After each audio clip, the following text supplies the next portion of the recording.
Welcome to your deep dive. We're tackling something today that I think we all struggle with no matter what level we're at. We're talking about common errors ESL learners make, and we've got some incredible insights from a chat between two experienced language instructors to guide us. Yeah, it's kind of like peeking behind the curtain, you know. We get to see what really trips people up out there in the real world, not just what the textbooks tell us. Exactly. It's like having a backstage pass to the world of language learning. So where do we even start with this? Our experts pointed out verb tenses, especially mixing up the present perfect and past simple as a major hurdle.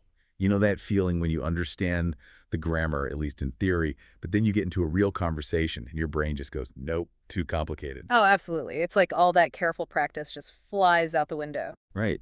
It's fascinating, though, because learners often do grasp the rules. They just struggle to apply them naturally, in the heat of the moment. It's like trying to remember how to parallel park when you're already running late for that really important meeting. The pressure's on, and suddenly all those perfect practice sessions just poof, gone. Exactly.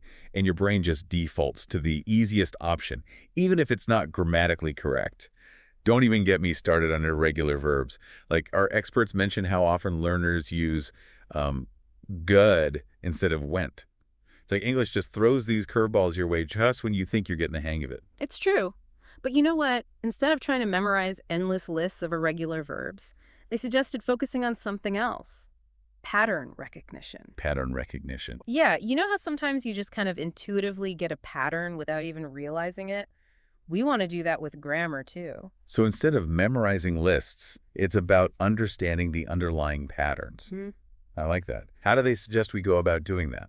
They love this technique called spaced repetition. Now, I know it sounds kind of intimidating, but it's really not. It's just about revisiting those tricky verbs strategically over time. Ah, so you're not just cramming them in all at once and hoping for the best. Exactly. It's about fighting that forgetting curve. You know how you can just feel a new word slipping away after a few days if you don't use it. Spaced repetition brings it back just when you need it. It's like you're refreshing those neural pathways, reminding your brain, hey, remember this. Exactly. It's about building those strong connections, that muscle memory, but for grammar, you need that consistent practice to really make it stick. It's like any skill, right? Yeah. Practice makes, well, maybe not perfect, but definitely progress. And speaking of making things stick, our experts were really passionate about ditching abstract memorization and embracing real-life context. Yes. Because, let's face it, knowing how to use a hammer is great and all, but it's way more exciting when you're actually building something, right? 100%. You need that real-world application to make it meaningful. Exactly. And to really solidify those skills, take, for instance, those pesky phrasal verbs, give up, put off. They're everywhere in English, and they can be incredibly confusing because their meaning isn't always literal. It's like trying to decipher a secret code sometimes, especially if you're trying to translate them directly from your native language. And speaking of translations, that was another point they brought up, how relying too heavily on direct translations can really trip learners up. Yeah, it's like trying to fit square blocks into round holes. It doesn't quite work, does it? Not quite. You end up with something that's, well, not quite right. Definitely not ideal. So instead of translating word for word, it's about training your brain to start thinking in English. But that's easier said than done, right? Absolutely. It's a process. And part of that process is bridging that gap between classroom learning and actual real-life fluency. It's like you can practice your swimming strokes in the pool all day long, but until you actually dive into the ocean, you're not really experiencing the full force of the currents, the waves. Exactly. But it's natural to feel intimidated. It can feel like that moment right before you hit publish on your first blog post or share something really personal on social media. You're excited, but also a little terrified, right? Absolutely. You're putting yourself out there. Exactly. So how did our experts recommend getting over that hurdle, that fear of actually using the language in real life? They're all about finding those low-pressure practice opportunities, places where you can experiment and make mistakes without feeling judged. So it's about giving yourself permission to mess up, to be a beginner. Exactly. And the beauty is there are so many ways to do that these days. Language cafes, online conversation groups, language exchange apps. Oh, tell me more about those. Yeah. What do they recommend? They specifically mention HelloTalk and italki as being really user-friendly and effective. It's like having a conversation buddy right there in your pocket. That's a great way to think about it. Someone who gets it, who understands the ups and downs of learning a new language. Exactly. And they were also big fans of immersing yourself in English media, surrounding yourself with the sounds of the language. Because it's one thing to learn grammar rules, but then you encounter like idioms or slang or just the natural rhythm of conversation, and it can feel like a whole different ball game. Right. Which is why they love podcasts, especially ones aimed at English learners. They specifically shouted out English with Lucy and the English we speak. Oh, those are great ones. I've listened to those. They're great for picking up those everyday phrases and nuances that textbooks often miss. Exactly. They're like a cheat sheet for sounding more natural, more like a native speaker. And don't forget about the power of movies, TV shows, even TED Talks. It's about finding things you enjoy, things that hold your attention, and just letting your ears get used to the natural flow of the language. Exactly. And speaking of sounds, we can't forget about pronunciation, which is often a big, I don't know, a source of anxiety for English learners. Oh, pronunciation, the ever-elusive beast of English learning. It's true. The way we write words in English very often has absolutely zero connection to how we actually say them out loud. It's true, and honestly, it can be frustrating, especially because there aren't always hard and fast rules. Right. It's not exactly a phonetic language. Right, which is why they love this technique called shadowing. Shadowing. What's that? Tell me more. So it's all about mimicking native speakers, like really tuning in to their rhythm and intonation. So it's not just about getting the individual sounds right, it's about capturing that musicality of the language. Exactly. It's about internalizing those subtle nuances that make you sound more natural, more fluent. I love that. It's like you're finding the music in the language. Did they have any tips for tackling those words that just seem impossible to pronounce? Oh, absolutely. They're huge fans of this website called Forvo. It's basically like a pronunciation dictionary on I steroids. never heard of that. You can type in any word, literally any word, and you can hear how native speakers pronounce it. And not just one native speaker, but often like dozens from different regions and accents. Oh, wow, that's incredible. So you can really get a feel for the different ways a word can be pronounced. Did they have any suggestions for visual learners?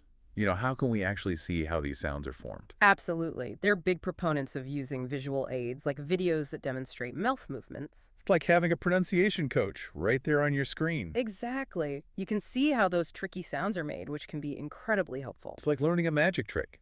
You need to see how it's done to be able to replicate it yourself. Speaking of things that can feel like magic tricks, our experts also got into the weeds of prepositions and word order, which, let's face it, often trip learners up because the rules can be so different from their native languages. Right. And prepositions. Those tiny little words on, at, in, for, they can completely change the meaning of a sentence. And then word order can be its own puzzle. It's like you have all the ingredients for a delicious cake, but if you put them together in the wrong order, you're not going to end up with something very appetizing. Definitely not. And that's why they love this technique called sentence diagramming. You might remember it from school, maybe not so fondly, but it's actually incredibly useful for visualizing sentence structure. Ah, so you're not just memorizing a set of rules, you're actually seeing how the different parts of a sentence fit together, Exactly. You're breaking it down, analyzing it, and understanding the logic behind it. which makes it much easier to remember and apply in your own writing and speaking. Exactly. It's about building that deeper understanding. And what about collocations? Those specific word pairings that just sound right together in English, like make a decision or take a break. Yeah, this can be tricky. And they can really make or break your fluency because they're so common in natural speech. It's true. You might understand the individual words, but when they're put together in a certain way, it's like, wait, what does that even mean? Right.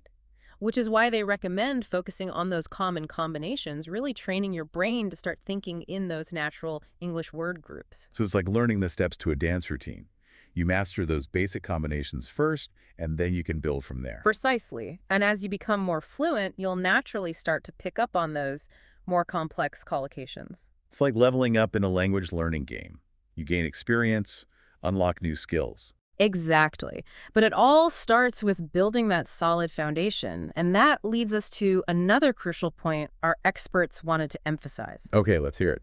It's not enough to just passively absorb information. You have to actively use the language. You have to produce. So it's not just about understanding grammar rules or recognizing vocabulary words. It's about putting those skills into practice, using them in real-world situations. Precisely. And they're huge proponents of writing. Even just short bursts of writing can be incredibly powerful. It's like taking all those thoughts swirling around in your head and giving them a space to stretch out on the page. Exactly. And it forces you to slow down, to really think about grammar and word choice in a way that you might not if you're just speaking. It's like you're actively engaging with the language, flexing those mental muscles. Did they have any tips for making writing a regular habit? Because it can be tough to motivate yourself sometimes. They're all about using technology to your advantage. They recommend tools like Grammarly for that real-time feedback. It's like having a helpful editor looking over your shoulder, but without the judgment. Right. It takes the pressure off. What if you want feedback from actual humans, though? For that, they love platforms like Laying 8. You can post your writing, and native speakers will actually correct it for you. Wow. It's like having a built-in language partner. That's amazing. Now, we talked about finding those low-pressure environments for speaking practice, but what about those times when, even in a friendly conversation, you just freeze up? You know the words, but you just can't seem to get them out. Oh, I think we've all been there at some point. Definitely. It can be so frustrating. So how do you get unstuck? Well, their advice was to be kind to yourself. It happens. Remember that every mistake is actually an opportunity to learn and grow. So it's about shifting your perspective, seeing those mistakes not as failures, but as stepping stones. Exactly. And they also suggested focusing on those small, everyday interactions with English. So instead of overwhelming yourself with, like, trying to have this perfect fluent conversation, it's about finding those little wins throughout your day. Yes. Whether it's reading a news article, listening to your favorite English podcast, like this one, of course, Of course. or even just changing your phone's language settings, those small things add up over time. It's about creating that immersive environment, weaving English into the fabric of your day-to-day life. Exactly. The more you surround yourself with the language, the more natural it will become. Think of it like training your ear for a new musical instrument. The more you listen and practice, the more attuned you become to the nuances of the music. That's such a great analogy. It's about developing that ear for the language, those subtle rhythms and patterns. This has been such an eye-opening deep dive. We've covered so much ground, from those nitty-gritty grammar rules to, finding your voice and expressing yourself confidently in another language. It's a journey, but it's so rewarding. Absolutely. So as we wrap up here, what's the key takeaway you hope our listeners walk away with today? What can they do starting today to really level up their English? I think it boils down to this. Mastering English, or any language really, is a process. It's not a race.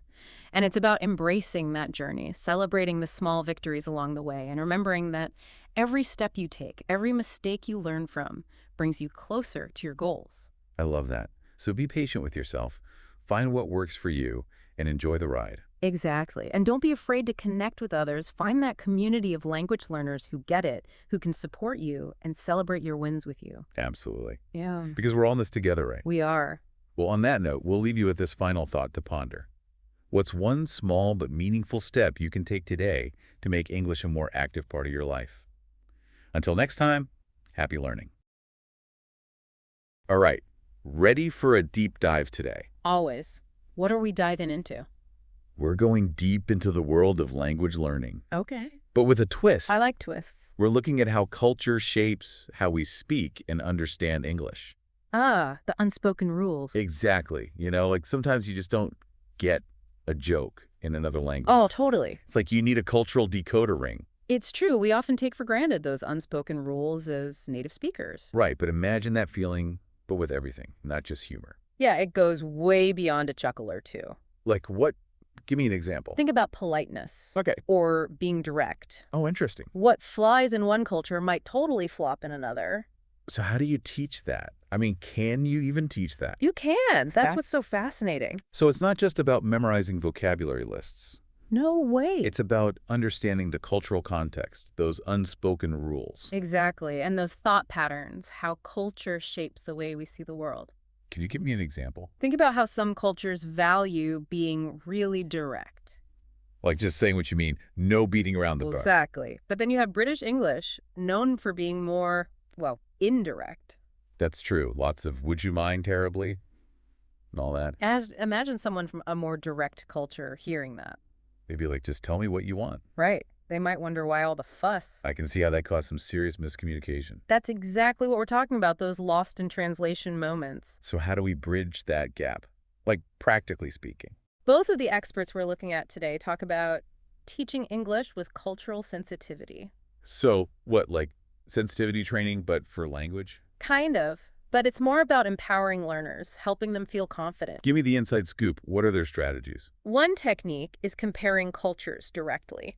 Instead of just saying, this is how you do it in English? Exactly. It helps students understand the why.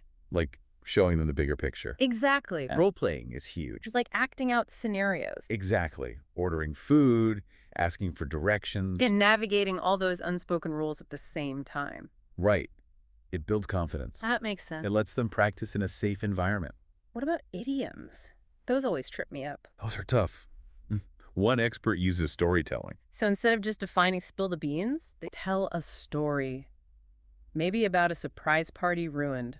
I love that. It makes it stick. Exactly. Speaking of sticking, humor can be powerful, but tricky. Yeah, humor is so subjective. Totally. What's hilarious in one culture Might fall flat in another. Exactly. One expert uses clips from Friends and The Office. Wait, really? Yeah, to illustrate how humor works in English. Like Chandler's sarcasm. Exactly. It helps them decode those cues. Wow, I never thought of it that way. It's about cracking the code.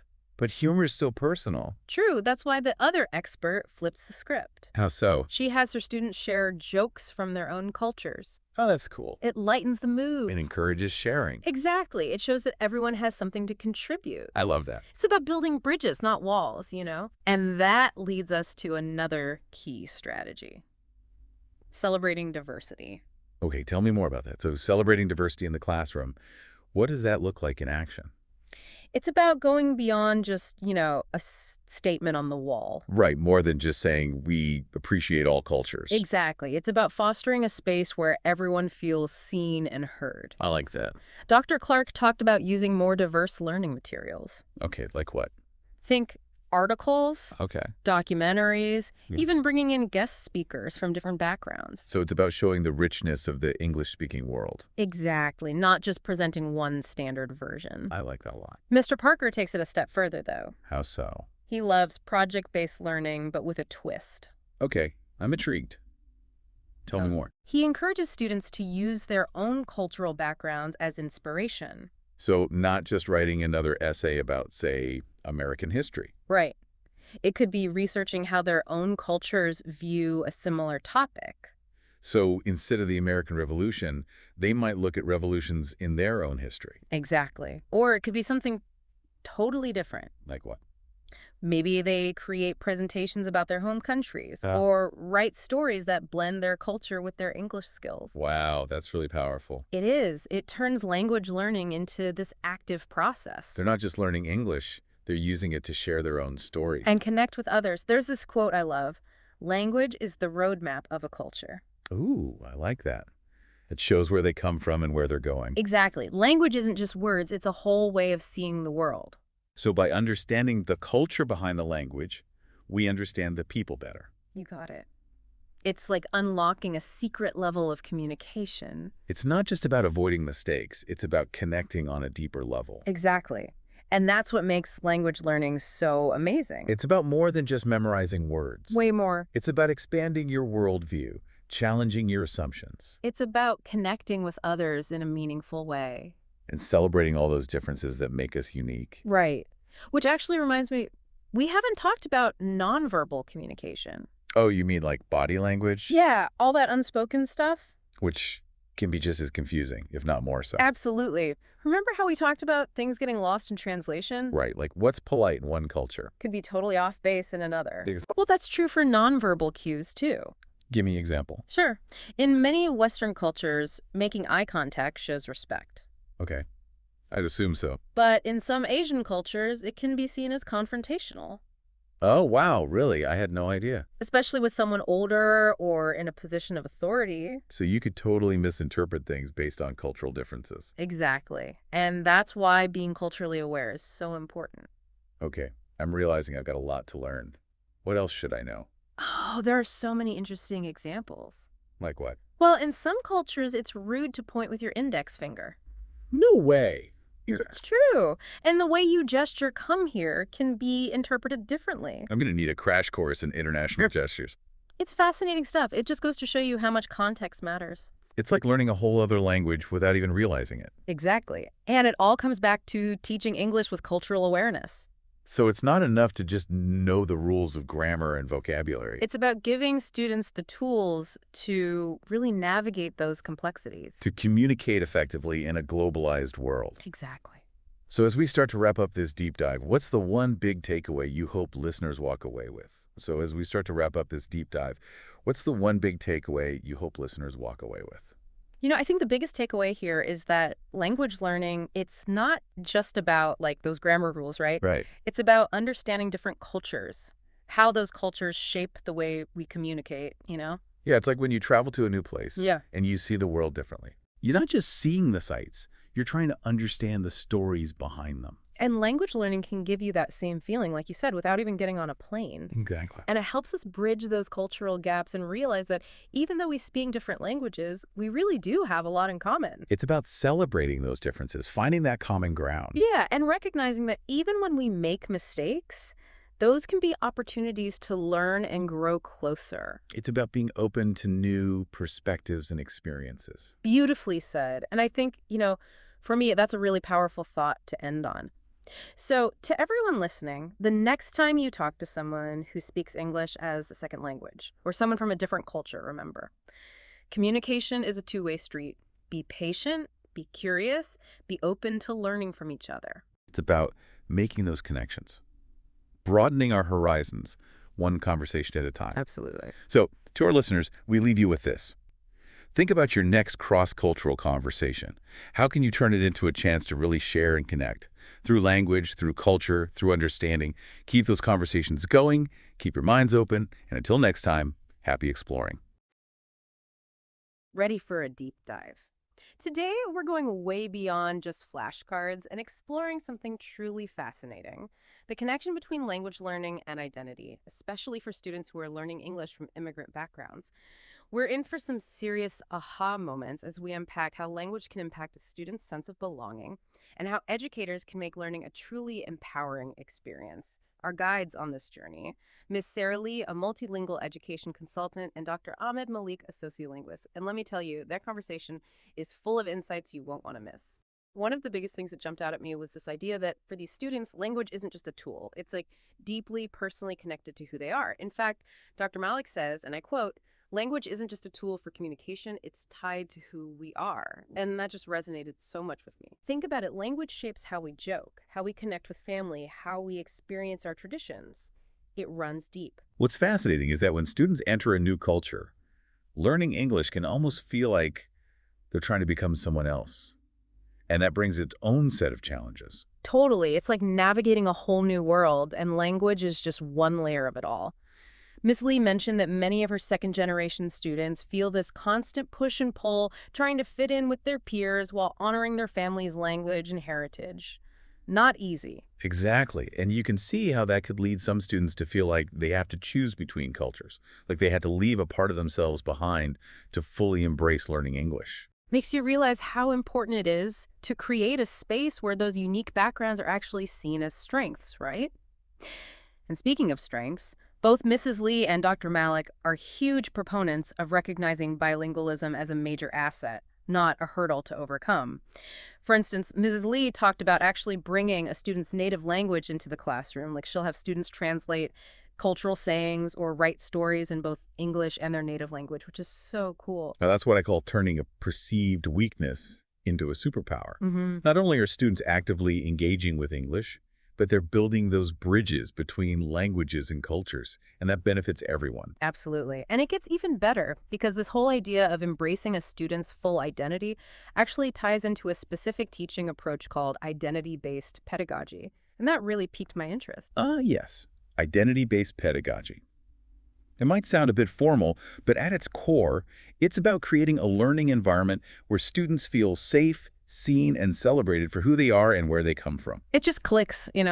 Yeah, Instead of this like one-size-fits-all approach to learning, you're saying, hey, you belong here. Your experiences matter. precisely. And imagine the message that sends to students, especially those who might be struggling to fit in or feel like they belong. It tells them your story matters. You have a place here. It's like we're shifting away from that old melting pot idea where everyone's expected to just assimilate into one big same culture. And instead, we're talking about a tapestry, right? Yeah. Where each thread, each language, each cultural background adds to the richness. What a beautiful analogy and a powerful one. And this is where that idea of bilingualism as a strength really comes into play. Did you know studies show that students who are fluent in more than one language often develop better cognitive flexibility? You mean they're better at adapting to different situations, Yeah. thinking outside the box? Exactly. They also often excel in things like problem solving and creative thinking. Which makes total sense. And let's not forget the cultural understanding they gain from navigating those different languages and perspectives. That's a valuable skill in today's world. Absolutely. But going back to identity-based pedagogy, Ms. Lee mentioned some really concrete examples of what this looks like in a classroom. One that really stuck with me was incorporating identity reflections into the curriculum. Oh, yes. Tell me more about those. I was so interested in how that works in practice. Well, it can look a few different ways, but essentially you're giving students the time and space to really reflect on their own experiences with language, culture, and belonging. So it's not just about memorizing grammar rules. You're connecting language learning to their personal stories. Exactly. Like Ms. Lee said, she often has students write about their experiences with speaking multiple languages, the challenges they faced, or even just the pride they feel in their heritage. Wow. I can only imagine how powerful that must be for students, especially those who are still figuring out where they belong in a new cultural context. It can be transformative. Yeah. And the best part is, identity-based pedagogy isn't limited to just language learning. Yeah. That's what I was thinking. Those principles, creating inclusive environments, valuing different perspectives, recognizing how learning and identity connect, that applies to everything, right? It does. It's like a whole new way of thinking about education where everyone feels seen and heard for who they are. Absolutely. It's about making sure people feel like they belong, not just in a classroom, but in society. When people feel comfortable embracing all parts of who they are, that's when the real learning happens. This has been eye-opening. And I can already see how these ideas apply to so many areas of life, from how we connect with coworkers to how we tackle new challenges. Exactly. And it raises a really important question. How can we as a society create more spaces where everyone feels safe to be themselves? How can we make sure everyone feels empowered to be who they are, no matter their background or language? Now, that is a question worth pondering, and one I hope our listeners will keep exploring even after this deep dive. If you take away just one thing today, let it be this. Language is about so much more than just words. It's about connection, self-expression, and yeah, even identity. And when we celebrate all those different languages and cultures, the possibilities are endless. Thanks for joining us on this journey today. But remember, this is just the beginning. Keep asking questions, keep those conversations going, and let's celebrate the power of language and identity.